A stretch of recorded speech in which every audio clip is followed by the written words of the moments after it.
আসসালামু আলাইকুম। বালিকা আমজাদ আলী কলেজের একাদশ শ্রেণীর রসায়ন অনলাইন ক্লাসে স্বাগত জানাচ্ছি। আমি মোহাম্মদ শাহিদুল ইসলাম। প্রিয় শিক্ষার্থীরা, আশা করি সবাই ভালো আছো। আজ আমরা রসায়ন প্রথম পত্রের তৃতীয় অধ্যায় শুরু করব। তৃতীয় অধ্যায়টির নাম হলো মৌলের পর্যায়বৃত্ত ধর্ম ও রাসায়নিক বন্ধন। অধ্যায়টি দুইটি ভাগে বিভক্ত। প্রথম ভাগে পর্যায় সারণীর যে সকল মৌল রয়েছে তাদের পর্যায়বৃত্ত ধর্ম আলোচনা করা হবে এবং পরবর্তী ভাগে রাসায়নিক বন্ধন সম্পর্কে আলোচনা করা হবে। তো আমরা প্রথমেই মৌলের পর্যায়বৃত্ত ধর্ম নিয়ে পড়ব।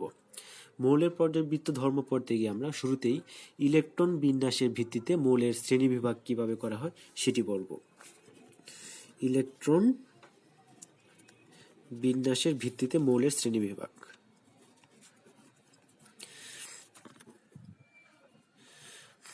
ইলেকট্রন বিন্যাসের ভিত্তিতে মৌলগুলোকে চার ভাগে ভাগ করা হয়। আমরা সেগুলো আজকে ধাপে ধাপে পড়ব। মৌলের শ্রেণীবিভাগ। তো কি বললাম, ইলেকট্রন বিন্যাসের ভিত্তিতে মৌলগুলোকে চার ভাগে ভাগ করা হয়। প্রথম ভাগটি হলো এস ব্লক। মূলত চারটি ব্লকে ভাগ করা হয় ইলেকট্রন বিন্যাসের ভিত্তিতে। প্রথমটি হলো এস ব্লক, পরেরটি হলো পি ব্লক, এরপরেরটি হলো ডি ব্লক,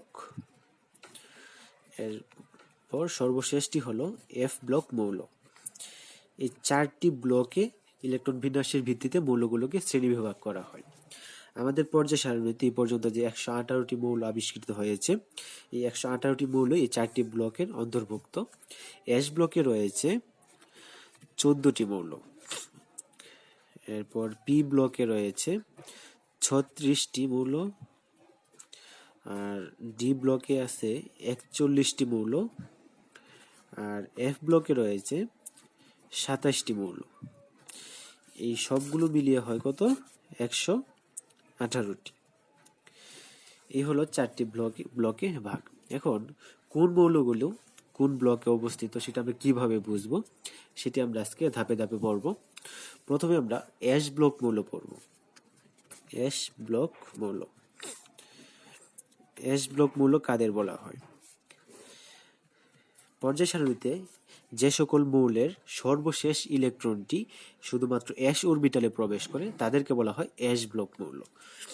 আমরা একটি ইলেকট্রন বিন্যাস করে বুঝতে পারবো যে সর্বশেষ ইলেকট্রনটি কোথায় প্রবেশ করলো। যেমন আমরা এস ব্লক মৌলের একটা উদাহরণ দিতে পারি। সোডিয়াম যে আছে তার ইলেকট্রন বিন্যাস করলে কেমন হয়? 1s2, 2s2, 2p6, 3s2, এখানে কি হবে? 3s1। তাহলে কিন্তু আমাদের এখানে পেয়ে যাব কত? 11টি ইলেকট্রন। তাহলে এখানে কি দেখা গেল? 11 যেহেতু সর্বশেষ ইলেকট্রনটি এস অরবিটালে প্রবেশ করলো, তাই এই সোডিয়াম কি এস ব্লক মৌল, এস ব্লকে আর কি অবস্থিত।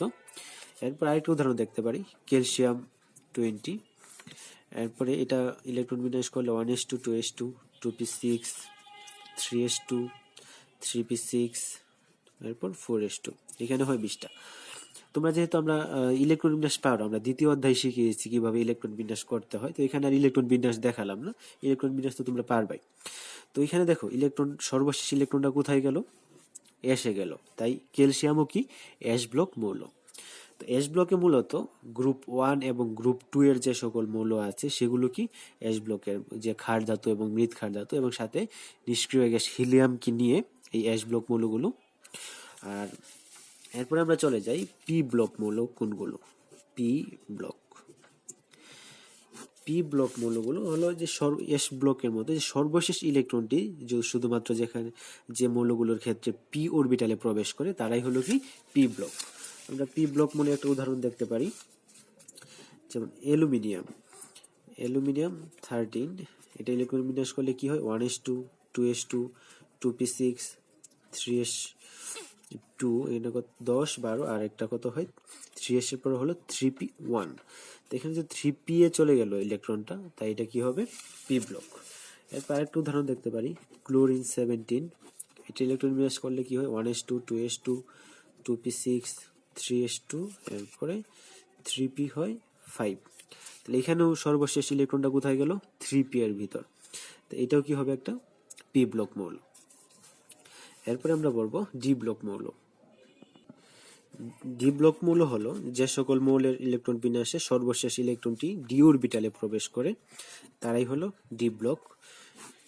ডি ব্লক মৌল একটা উদাহরণ দেখি, আয়রন 26, এটা ইলেকট্রন বিন্যাস করলে কি হয়, 1s2 2s2 2p6 3s2 3p6 4s2, এরপরে 3d হয় 6।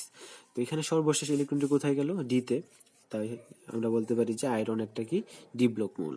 তবে এটা কিন্তু তোমরা এখানে কোয়ান্টাম সংখ্যার যে ক্রমানুসারে সাজিয়ে লিখলে হবে না, এখানে ইলেকট্রন বিন্যাস যে আমরা আহ্বান নীতিতে করি সেইখানে দেখতে হবে যে সর্বশেষ ইলেকট্রনটা কোথায় গেল সেটা। এখন আমরা শুধুমাত্র মৌলগুলো কোনটা কোন ব্লকে সেটা শিখছি, এরপর প্রত্যেকটা ব্লক সম্পর্কে বিস্তারিত আমরা পরবর্তীতে বিস্তারিতভাবে পড়ব। এখন শুধুমাত্র একটু উদাহরণ দিয়ে দিচ্ছি তোমাদের। এরপর আমরা এফ ব্লক মৌল কোনগুলো সেটি পড়ি। এফ ব্লক মৌল, সর্বশেষ ইলেকট্রনটা যদি এফ এ যায়, এফ অরবিটালে যায়, সেটা কি হবে এফ ব্লক। এফ ব্লকের মৌলের উদাহরণগুলো দেখি আমরা। যেমন সিরিয়াম আছে, সিরিয়াম 58 নাম্বার। এই সিরিয়াম 58 নাম্বার ইলেকট্রন বিন্যাস করতে গেলে কিন্তু অনেক বড় হয়ে যাবে, তো আমরা এখানে একটু সংক্ষেপে লিখতে পারি যে জ্যানন পর্যন্ত ইলেকট্রন বিন্যাস করার পরে সিরিয়াম, জ্যানন যেহেতু 54 নাম্বারে আছে, তাহলে আমরা সিরিয়ামটা আর বাকি লাগে কত, 4টা ইলেকট্রন 58 হইতে, সেজন্য আমরা বাকি 2টা ইলেকট্রন, 4টা ইলেকট্রন কিভাবে দিয়ে দেবো, 6s এ যায়, 6s এর পরে যাবে 4f এ। যেহেতু 4f এ গেল তার মানে f অরবিটালে গেল, তাই আমরা বলতে পারি যে কি সিরিয়াম একটা f ব্লক মৌল। তো f ব্লক মৌল আমরা জানি যে f ব্লক মৌল হলো কয়টা, 27টা।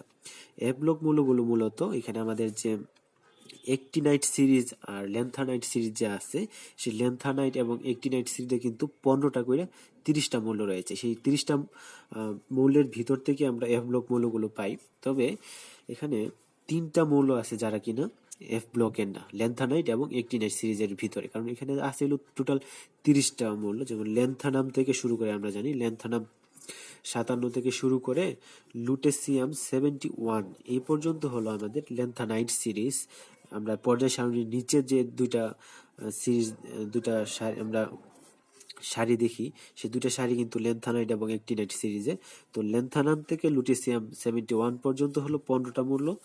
এরপর অ্যাক্টিনিয়াম থেকে, অ্যাক্টিনিয়াম আছে 89 নাম্বারে, অ্যাক্টিনিয়াম থেকে লরেন্সিয়াম 103 এই পর্যন্ত আছে আরো 15টা মৌল। এই দুইটি হলো ল্যান্থানাইট এবং অ্যাক্টিনাইট সিরিজ। এর ভিতরে যেহেতু 30টা, এর ভিতরে আবার 3টা এফ ব্লক মৌল না। কোন 3টা, আমাদের যে ল্যান্থানাম 57 আছে, এই ল্যান্থানাম 57 সর্বশেষ ইলেকট্রনটা যায় 5d তে, অর্থাৎ 5d1 থাকে। এরপরে আছে অ্যাক্টিনিয়াম, অ্যাক্টিনিয়াম 89 যে আছে, এটাও এফ ব্লক মৌল না, এটা সর্বশেষ ইলেকট্রন যে যায় 6d তে। এরপরে আছে থুরিয়াম, অ্যাক্টিনিয়ামের পরে আছে থুরিয়াম 90 নাম্বারে, এটাও এফ ব্লক মৌল না, এটার সর্বশেষ ইলেকট্রন যে যায় d তে, 6d2। তাহলে এই যে 3টা মৌল আছে, এই 3টা মৌল আমরা এখানে দেখা যাচ্ছে ডি ব্লক মৌলের অন্তর্ভুক্ত। তাই এই 3টা বাদে ল্যান্থানাইট এবং অ্যাক্টিনাইট সিরিজের যে বাকি 27টা মৌল থাকে, ওই 27টাই কিন্তু আমাদের এফ ব্লক মৌল। আচ্ছা, এরপরে আমরা ধাপে ধাপে এস ব্লক, পি ব্লক, প্রত্যেকটা ব্লক মৌলে একটু বিস্তারিত পড়ব। তবে যেহেতু এই অধ্যায়টা আমাদের পর্যায় সারণী সম্পর্কিত, তোমাদেরকে আমি বলবো ভালো করে পর্যায় সারণীর 1 থেকে 40 পর্যন্ত মৌলগুলো পারমাণবিক সংখ্যার ক্রমানুসারে মুখস্থ করবা, 1 থেকে 40 পর্যন্ত। তাহলে পর্যায় সারণী সম্পর্কিত প্রশ্ন বুঝতে তোমাদের সুবিধা হবে। কারণটা হলো আমাদের উদ্দীপকের ভিতরে পর্যায় সারণী খালি রেখে তোমাদের উদ্দীপক দেওয়া হবে, তখন ক্রমটা যদি তোমরা না জানো অথবা কোন জায়গায় কি মৌল আছে না জানো, তাহলে কিন্তু অ্যান্সার করতে পারবে না। তাই পর্যায় সারণী অধ্যায় পড়তে হলে অবশ্যই তোমাদের পর্যায় সারণী সম্পর্কে ভালো ধারণা থাকতে হবে। তোমাদের প্রথমেই আমি বলবো 1 থেকে 40 পর্যন্ত ভালো মতো মুখস্থ করো, এরপর আরো কতগুলো ইম্পর্টেন্ট মৌল দেখে সেগুলো মুখস্থ করো, এরপর আরো যেগুলো লাগে সেগুলো আমি তোমাদের বলে দেবো কোনগুলো মুখস্থ করতে হবে। তো প্রথম পর্যায়ে আমি বলবো তোমাদের 1 থেকে 40 পর্যন্ত মুখস্থ করো।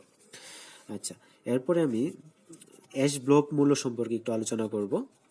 এস ব্লক মৌল, আমরা জানি যে এস ব্লক মৌল কারা। এস ব্লক মৌল আছে কয়টা, 14টা এস ব্লক মৌল। 14টা এস ব্লক মৌলের ভিতরে আমাদের গ্রুপ 1 এবং গ্রুপ 2 সর্বাধুনিক যে আমরা পর্যায় সারণী আছে, গ্রুপ 1 এবং গ্রুপ 2 এর ভিতরে যে ক্ষার ধাতু এবং মৃৎ ক্ষার ধাতু রয়েছে সেগুলো কিন্তু এস ব্লক মৌলের অন্তর্ভুক্ত। আর সাথে এই যে আমাদের হিলিয়াম এবং রয়েছে হাইড্রোজেন তো গ্যাস, আর হিলিয়াম কি নিষ্ক্রিয় গ্যাস। তো হিলিয়াম নিষ্ক্রিয় গ্যাস অন্তর্ভুক্ত হওয়া সত্ত্বেও এটা কিন্তু এস ব্লক মৌলের অন্তর্ভুক্ত।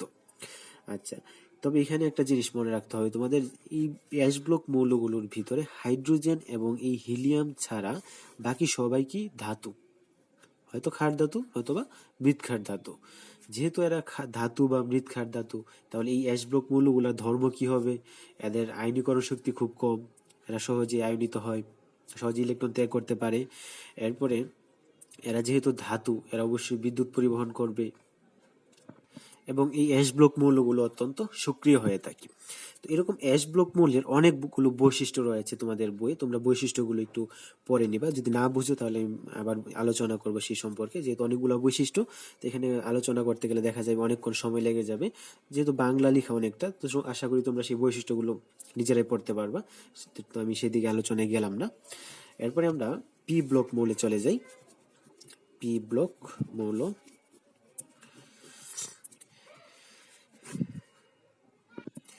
পি ব্লকে কিন্তু তোমাদের পরিচিত অনেকগুলো মৌল রয়েছে, তোমরা সেই গ্রুপগুলো সম্পর্কে, বিশেষ গ্রুপগুলো সম্পর্কে অনেক জানো, সেগুলো তোমরা পড়ো। কি কি গ্রুপের মৌলগুলো রয়েছে আমরা সেগুলো পড়ি। প্রথমে আমরা পড়বো গ্রুপ 18, অর্থাৎ নিষ্ক্রিয় যে গ্যাসগুলো রয়েছে, নিষ্ক্রিয় গ্যাস। তোমরা নিষ্ক্রিয় গ্যাস সম্পর্কে ইতিমধ্যে অনেকবার পড়েছো। সেই নিষ্ক্রিয় গ্যাসগুলো কিন্তু পি ব্লক মৌল। আর নিষ্ক্রিয় গ্যাসটা পর্যায় সারণী কোন গ্রুপে অবস্থিত? গ্রুপ 18। নিষ্ক্রিয় গ্যাসগুলোর নাম নিশ্চয়ই তোমরা বলতে পারবা। নিষ্ক্রিয়, আর তোমাদের এখানে বলবো তোমরা গ্রুপ অনুসারে মৌলগুলো অবশ্যই মুখস্থ করে রাখবা। যেমন তোমাদের পারমাণবিক সংখ্যার ক্রম অনুসারে মুখস্থ করতে বললাম, অনুরূপভাবে তোমরা গ্রুপ ওয়াইজ মৌলগুলো মুখস্থ করার চেষ্টা করবা। তো নিষ্ক্রিয় গ্যাসগুলো কি? সবগুলা নিষ্ক্রিয় গ্যাস কিন্তু আবার পি ব্লক মৌল না। আমি আগে বলে নিয়েছি যে অ্যাশ ব্লকে একটা আছে, সেটা কি? হিলিয়াম। হিলিয়াম কিন্তু অ্যাশ ব্লক মৌল। হিলিয়াম বাদে যে কয়টা নিষ্ক্রিয় গ্যাস আছে সেগুলো হলো কি? পি ব্লক মৌল। তো হিলিয়াম বাদে নিষ্ক্রিয় গ্যাসগুলো কি কি আছে?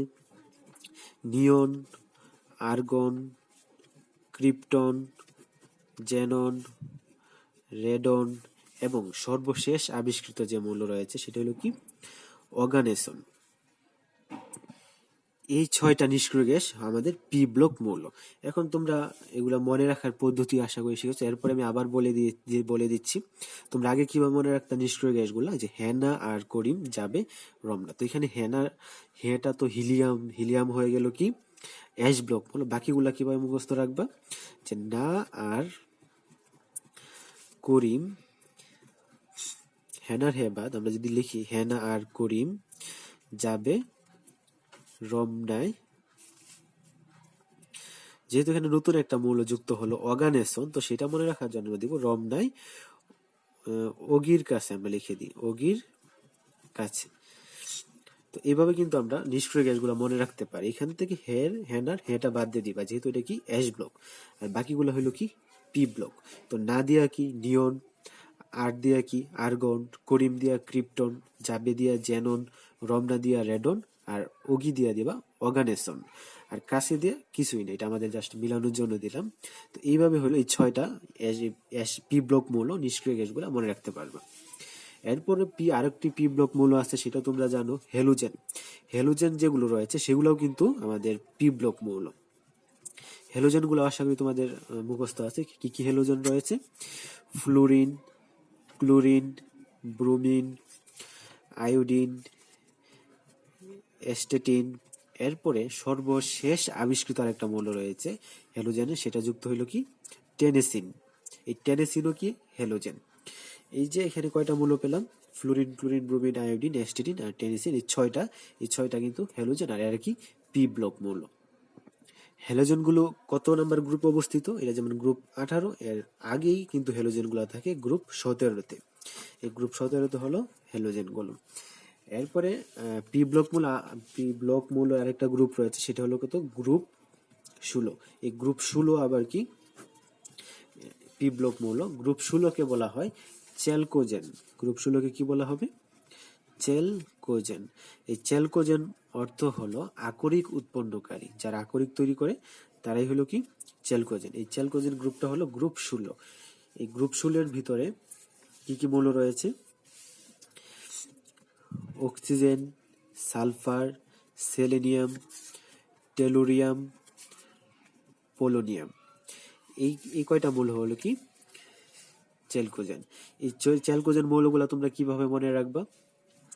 এটা মনে রাখার পদ্ধতি হলো যে ও এসসিতে পড়ে, ও এসএসসিতে পড়ে। এইভাবে তোমরা চ্যালকোজেন মৌলগুলো মনে রাখতে পারো। ও দিয়া অক্সিজেন, এই এস দিয়া কি সালফার, এস এস সি না কিন্তু এস এস ই দিয়া পড়বা।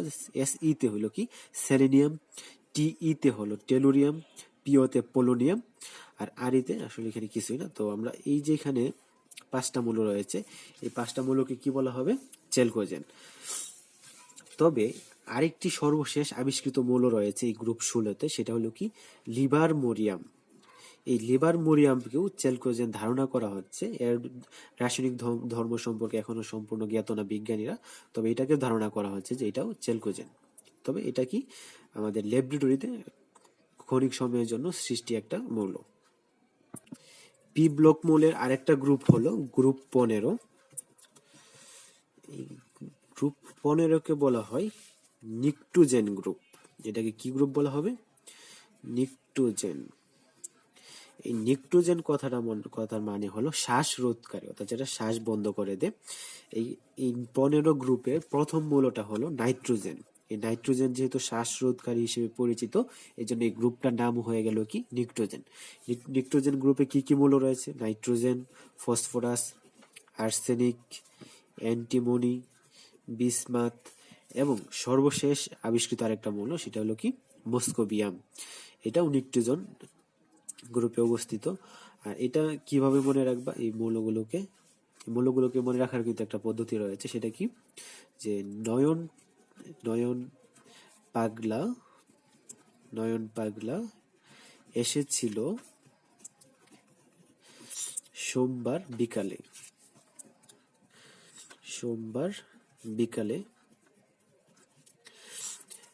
এই কথাগুলো দ্বারা কিন্তু আমরা এখানে গ্রুপ 15 যে নিকটোজেন মৌলগুলো রয়েছে সেটা মনে রাখতে পারি। নয়ন দিয়া নাইট্রোজেন, পাগলা দিয়া ফসফরাস, এসেছিল দিয়া আর্সেনিক, এরপরে সোমবার দিয়া এসবি মানে হলো অ্যান্টিমনি, আর বিকালে দিয়া হবে কি বিসমাথ, আর সর্বশেষ আবিষ্কৃত আরেকটা মৌল রয়েছে সেটা হলো কি মস্কোভিয়াম। এটাও কি নিকটোজেন গ্রুপের। আচ্ছা, এই হলো আমাদের কতগুলো বিশেষ যে গ্রুপগুলো রয়েছে পি ব্লক মূলে, সেগুলো আলোচনা করলাম।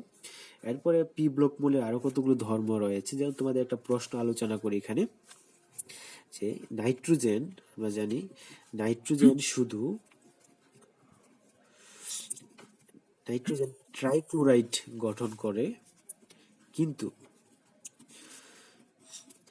আমরা জানি যে ফসফরাস কি করে? ফসফরাস ট্রাইক্লোরাইড এবং ফসফরাস পেন্টাক্লোরাইড, এই দুইটাই কেন গঠন করে? শুধু গঠন করে, উভয়ই গঠন করে কেন? এটা হলো প্রশ্ন। উভয়ই গঠন করে কেন? এই দুইটা কিন্তু পি ব্লক মৌল, নাইট্রোজেন এবং ফসফরাস দুইটা কিন্তু পি ব্লক মৌল। আমরা যদি ইলেকট্রন বিন্যাস করে দেখতে পারবো। কিন্তু প্রশ্ন হলো, উভয় পি ব্লক মৌল হওয়া সত্ত্বেও এখানে নাইট্রোজেন ট্রাইক্লোরাইড গঠন করে শুধু, কিন্তু ফসফরাস ট্রাইক্লোরাইড এবং ফসফরাস পেন্টাক্লোরাইড উভয়ই গঠন করে। এটা কেন হয়? এজন্য আমরা ইলেকট্রন বিন্যাস করলে নাইট্রোজেন কত নাম্বার রয়েছে? 7 নাম্বার। ইলেকট্রন বিন্যাস করি 1s2 2s2, এরপরে 2p কত 3। এই হলো নাইট্রোজেনের ইলেকট্রন বিন্যাস। যেহেতু পি অরবিটালে গেল, তো আমরা বলতে পারি যে এটা কি পি ব্লক মৌল। এরপরে ফসফরাস আছে 15 নাম্বার, এটা ইলেকট্রন বিন্যাস করি 1s2 2s2 2p6 3s2, এরপরে 4 10 12, আর থাকে কত 3p3। যেহেতু এখানে 3p তে গেল, তার মানে আমরা বলতে পারি যে ফসফরাস একটা পি ব্লক মৌল।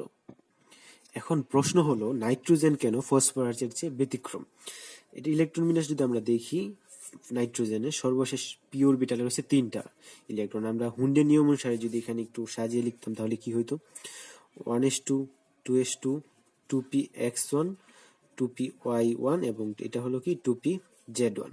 তাহলে তিনটা পি অরবিটালে কি তিনটা আমরা অযুগ্ম ইলেকট্রন দেখতে পাচ্ছি। আর এই তিনটা অযুগ্ম ইলেকট্রন, যেহেতু আমরা এখানে নাইট্রোজেন ট্রাইক্লোরাইডের কথা বলা হয়েছে, আমরা জানি ক্লোরিনের কত যোজনী 1, আর এটা সমযোজী বন্ধন করে অষ্টক পূরণ করতেও কিন্তু ক্লোরিনের একটা ইলেকট্রন প্রয়োজন। তো এখানে সর্বশেষ যে তিনটা ইলেকট্রন অযুগ্ম ইলেকট্রন রয়েছে, তিনটা অযুগ্ম ইলেকট্রনের সাথে তিনটা ক্লোরিন সমযোজী বন্ধন করে NCl3 গঠন করতে পারে। তিনটা ক্লোরিন তিনখানে বসে যাবে এবং সমযোজী বন্ধন গঠন করবে এবং অষ্টক পূরণ করবে। এভাবে কিন্তু নাইট্রোজেন ট্রাইক্লোরাইড গঠিত হতে পারে। আর ফসফরাসের ক্ষেত্রে কি ঘটে, যখন ফসফরাস ট্রাইক্লোরাইড গঠিত হয়, এটাও আমরা একটু যদি লিখতাম তাহলে এরকম হইতো 1s2, 2s2, 2p6, 3s2, এটা হইতো 3px1, 3py1, এটা হইতো 3pz1। তো এখানেও তিনটা অযুগ্ম ইলেকট্রন পি অরবিটালের ক্ষেত্রে এবং তিনটা ক্লোরিন যুক্ত হয়ে ফসফরাস ট্রাইক্লোরাইড গঠিত হতে পারত। এভাবে অষ্টক পূরণ করত ক্লোরিন এবং ফসফরাস।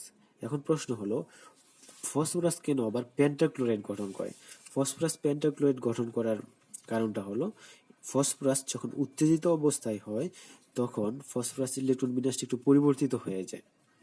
2s2, 2p6, এখানে s অরবিটাল থেকে ইলেকট্রন, যেহেতু আমরা জানি 3p এর পরে আবার 3d অরবিটাল রয়েছে এবং ফসফরাসের ক্ষেত্রে 3d অরবিটাল সম্পূর্ণ ফাঁকা, তো করে কি এখানে s থেকে একটা ইলেকট্রন অযুগ্ম হওয়ার জন্য ওইখানে d তে চলে যায় উত্তেজিত অবস্থায়।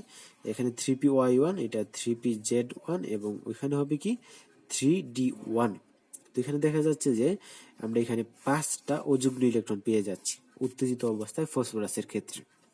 যেহেতু এখানে 5টা অযুগ্ম ইলেকট্রন পাওয়া গেল, এখানে 5টা ক্লোরিন যুক্ত হয়ে সমযোজী বন্ধন গঠন করে। এই 5টা ক্লোরিন যুক্ত হওয়ার কারণে ফসফরাস পেন্টাক্লোরাইড গঠিত হতে পারে। কিন্তু নাইট্রোজেনের ক্ষেত্রে দেখো, নাইট্রোজেনের ক্ষেত্রে তো 2p, তো নাইট্রোজেনের ক্ষেত্রে কেন উত্তেজিত অবস্থায় হয়ে ডি অরবিটালে যেতে পারে না? কারণ আমরা জানি যে নাইট্রোজেনের 2p এর পরে তো 2d আসতে পারে না, 2d অরবিটালের তো অস্তিত্ব নাই। যেহেতু 2p এর পরে 2d আসতে পারবে না, তাহলে ইলেকট্রনও কিন্তু যেতে পারবে না এখানে 2s থেকে যে 2d তে চলে যাবে সেটা সম্ভব না। যার কারণে নাইট্রোজেন NCl5 অর্থাৎ এটা যে অষ্টক সম্প্রসারণ করতে পারে না, এখানে 2s থেকে 2d তে যেতে পারে না, যার কারণে নাইট্রোজেন NCl5 অর্থাৎ নাইট্রোজেন পেন্টাক্লোরাইড গঠিত হতে পারে না।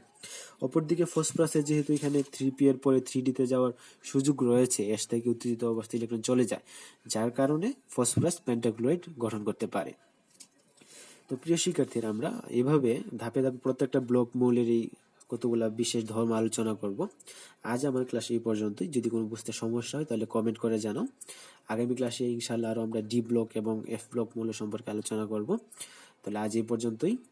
আল্লাহ হাফেজ।